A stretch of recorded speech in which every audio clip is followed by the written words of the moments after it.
I stopped developing film for almost 1 year. And when somebody tell you that the film photography is slow, usually people doesn't really mean that.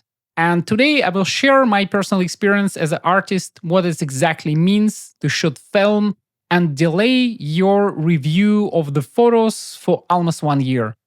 And this is quite an experience which I want to share with you as an artist. And maybe you want to have exactly the same experience or just put a little bit of thoughts about the process of the film photography. First thing what you not realize, the state of the chemicals what you have. I'm using Fuji Hunt kit. It's quite expensive and at the same time excellent for C41 development. But as I said before, I opened it 1 year ago. So I just bought a new distilled water and I will try to figure out what is the instructions and what is the state of my chemicals by just looks. And it can be risky, but based on my experience, I don't see any problems with the solutions and I'm using distilled water to prepare all the chemicals for C41. After 1 year, I cannot say I really like this tempting process of preparing unknown amounts of chemicals with an unknown state, process them and put them in the bottles, preheat and everything around that. As I said before, for me it will be ideal if you have special tool which is just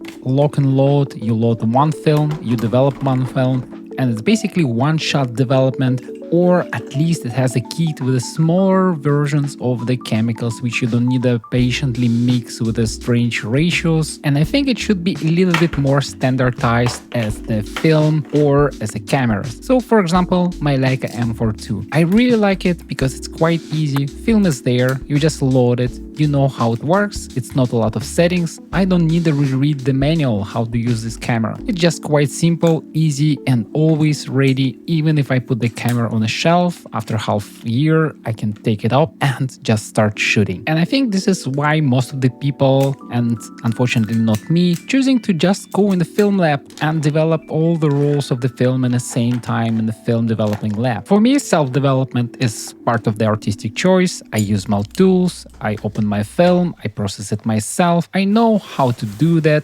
and it's additionally give me a joy of the finished process. Even if I was not developing film for 1 year, I have no plans to remove this part of my art from my process. In the same time, when I'm developing the film, after such a long period of time, I completely don't remember what is the films I have. But now I just realize it should be Christmas there, it should be autumn, it should be different vibrant colors of spring and a lot of different photos and different collections. And what is important for me as an artist, now I can make a little bit different weighted decisions. So it's not important that it's a spring now and you need to post some photos from the spring. Now I will post the good photos from Christmas or good photos from the spring just because I like the art and I just like the photo itself. So it doesn't create this strange tension. And at the same time, if I have a memory about this photo, it became twice more important to have this photo in stock. And when you dry all the photos and scan them, you can make some conclusions about your process. I just want to summarize my experience, and I think what is important for me as an artist is amount of the decisions and artistic choices what you make with the creation of your art. This is why I don't really like the digital photography, because your decision making there from one hand is unlimitless, so you can do whatever you want. But from the opposite side, it's everything laid down in the same kind of a predictable fashion. It's repeatable and a lot of processes, they controlled 100%. And the problem and at the same time curse of the analog photography, and at the same time it's a blessing for the artist that you work with a live medium. It can change,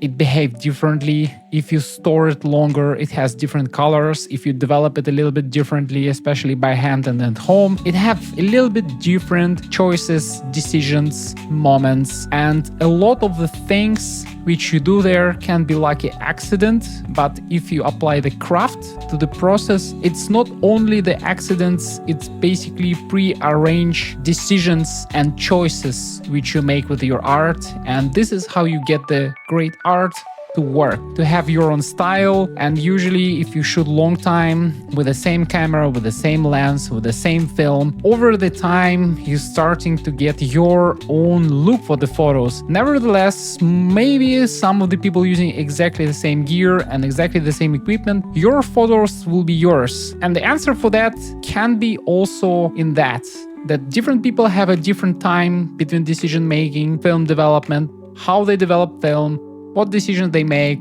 They shoot horizontal or vertical, they should rangefinder or DSLR, they should pushing film or pulling film, or overdevelop or underdevelop, which temperature they use, how they scan, which scanning setup, which light source, and how to process film afterwards in the digital world. All of these questions, they stack up and create your own style. If you experiment enough and if you experiment a lot with your photos, sometimes you just need to take a break. And if you take a break, for example, in my case, for 1 year, you don't remember how your style looks like.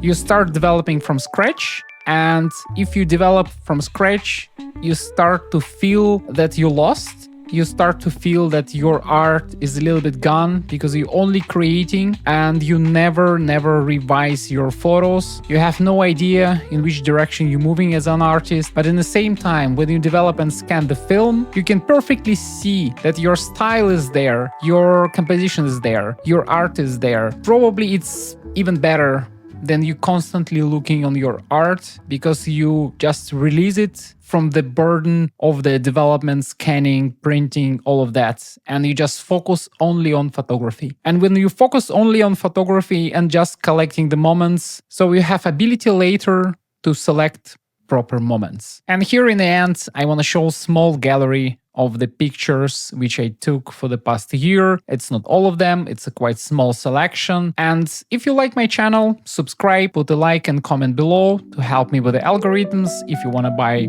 and purchase any type of equipment for your darkroom, it's also in the links below. Thank you for watching and see you in the next videos.